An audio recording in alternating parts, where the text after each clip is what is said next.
വണ്ടി എങ്ങനെയുണ്ട്? എങ്ങനെയുണ്ട്?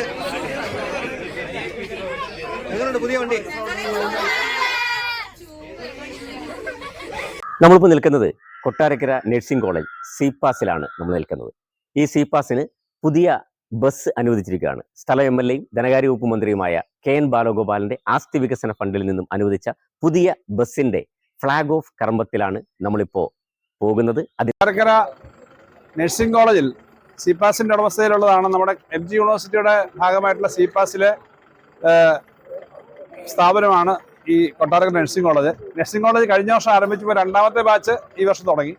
അവർക്കൊരു ബസ് സ്വന്തമായിട്ടില്ല. യാത്ര ഇവർക്ക് അതിൻ്റെ ആവശ്യങ്ങളുണ്ട്. പുതിയ ബസ് ഇപ്പോൾ അനുവദിച്ചു. MLA ഫണ്ടിൽ നിന്നുള്ള ഫണ്ട് ഉപയോഗിച്ച് അനുവദിച്ചു. പ്രധാനപ്പെട്ട വിദ്യാഭ്യാസ കേന്ദ്രം ആയിട്ട് കൊട്ടാരക്കര മാറുകയാണ്. അതിനകത്ത് ആരോഗ്യ വിദ്യാഭ്യാസത്തിന് വലിയ പങ്കുണ്ട്. അതൊക്കെ എടുത്തോ, അതൊക്കെ മുന്നോട്ട് എടുത്തോ.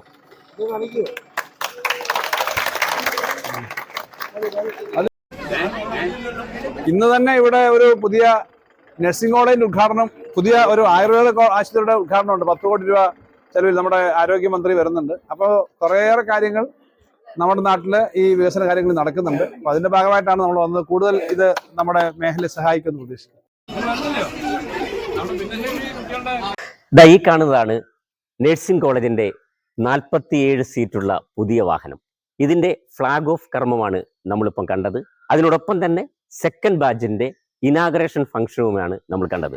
ന്യൂസ് ഡെസ്കിൽ നിന്നും അജീഷ് കൃഷ്ണ.